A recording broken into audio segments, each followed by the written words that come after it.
The night shift is calm and quiet tonight. Toast has accompanied you to the work while Lucian stayed back home, having fallen asleep after the meal. The shop's centralized air conditioning blankets you in cold air from behind the counter. You know, you didn't have to come with me to work. I ain't letting my partner get jumped on like before. We're a team, so I got your back. Thanks. You know, with your new body and ID, that reminds me of this crazy idea I've had. Toast raises an eyebrow. Why don't you come with me to work with me here? Me? Work here? Yeah, you gotta earn some cash and I'll help keep our expenses manageable. I don't know, I'm not a brainiac like you. Your face squishes in embarrassment. Trust me, it doesn't take rocket science to work here. I can even train you.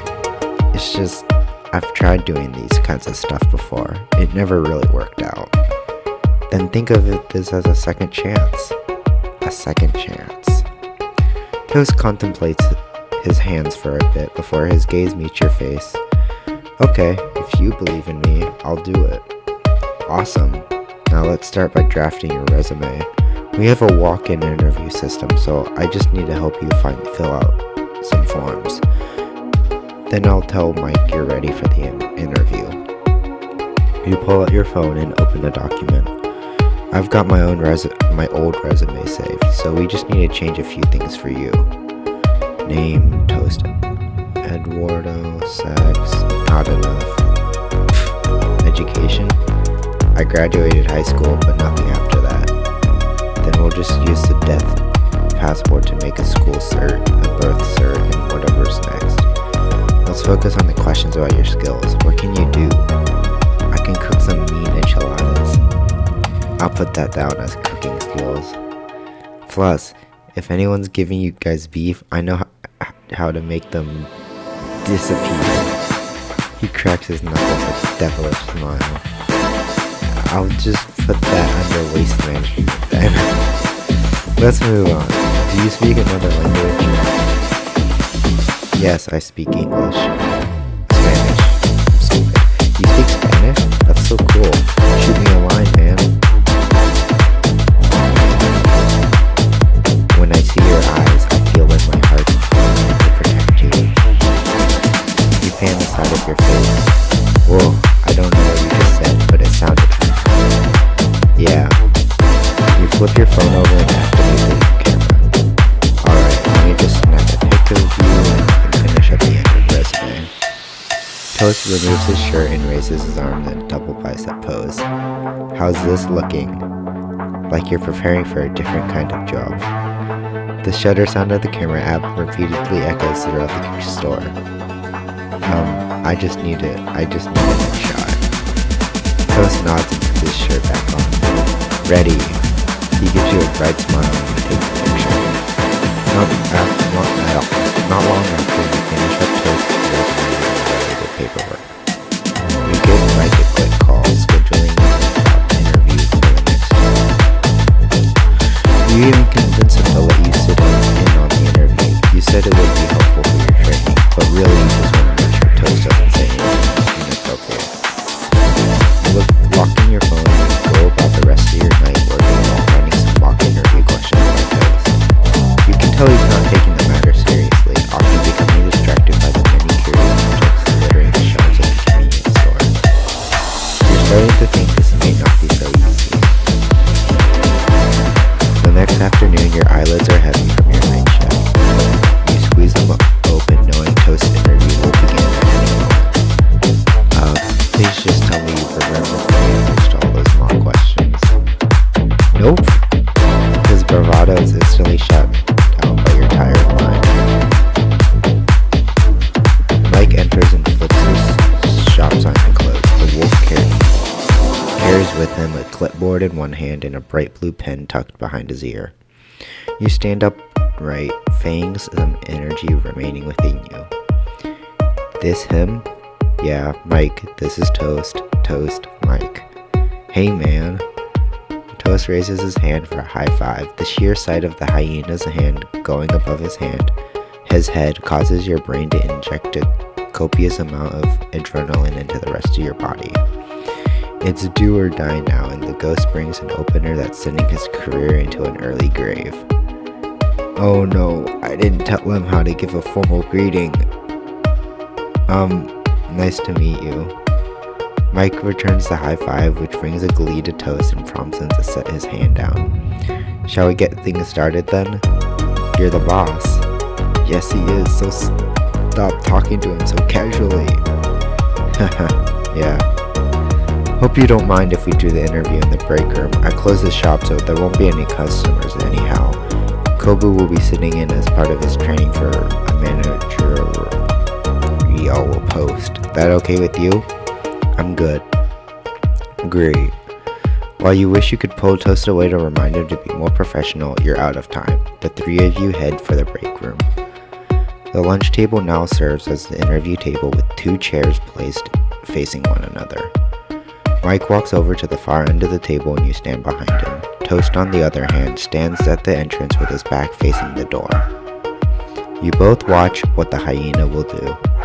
It's the chair test. It's okay. I went through this with him before. These mortals are as fickle as Vendrick when it comes to showing social power. During an interview, that power belongs to the interviewer, so Toast just needs to ask for permission to take a seat. Toast grabs the chair in front of him and sits first. In your mind, you grab an imaginary door and fling it out an imaginary window.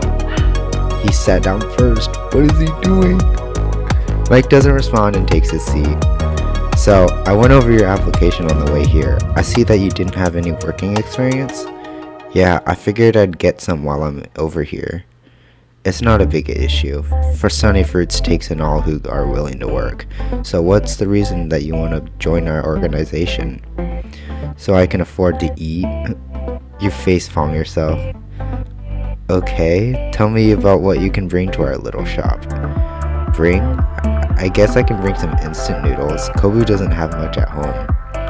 You watch Mike chortle, but you feel your feet clawing at the ground in desperation. You live with Kobu? Honestly, I expected King to move in with him at first. Ain't that right? You laugh nervously back at your coworker. Perhaps I was being unclear. I meant, what kind of skills do you have that can be helpful to our store?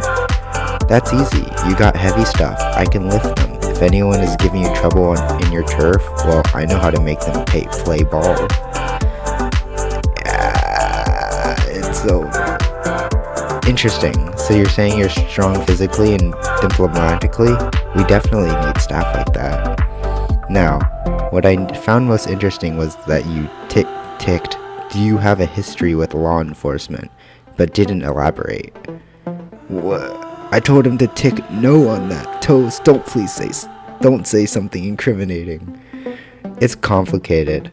Toast looks sternly at Mike. I won't lie, I've spent a few nights in the slammer before. Why was that? I was a lot younger. I had to feed my brother. I did some jobs for the local mob, just to get enough to put him through school. A gang, huh? You don't happen to be currently working with the gang in town.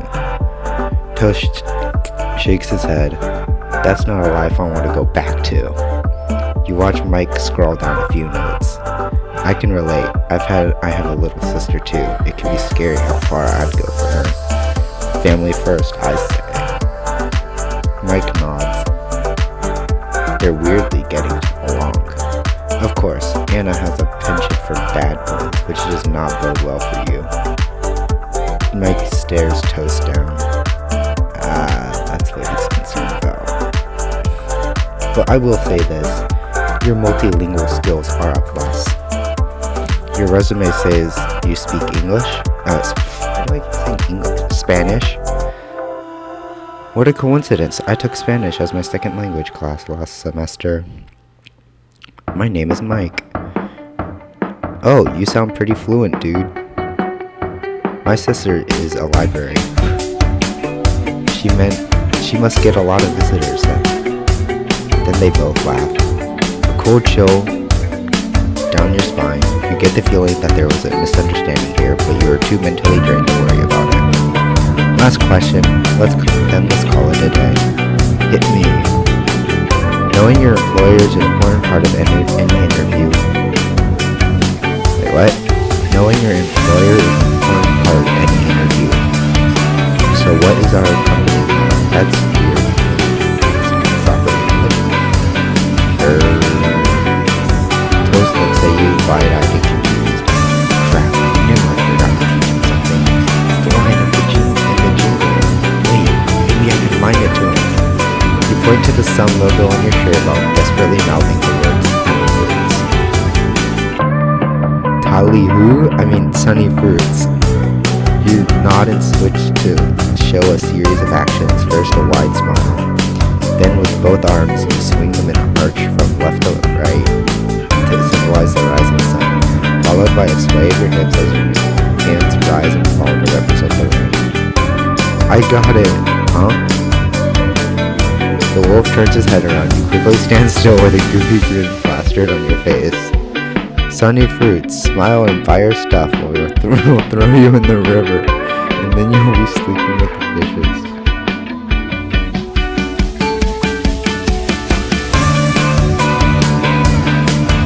Mike bursts out laughing. Toast tilts his head, surprised seemingly unsure of what he just heard.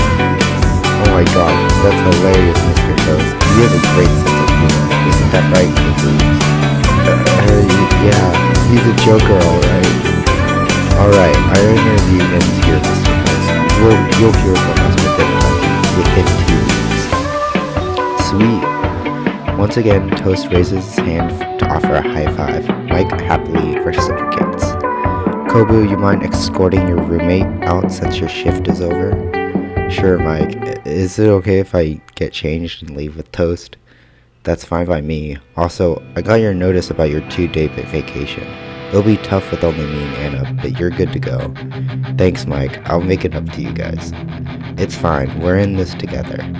He puts a reassuring hand on your shoulder and leaves with a smile. Toast grins while giving you 2 thumbs up. You force yourself to smile back and give him a thumbs up in return. After a quick change of clothes, you both head back to the apartment for some well-needed rest.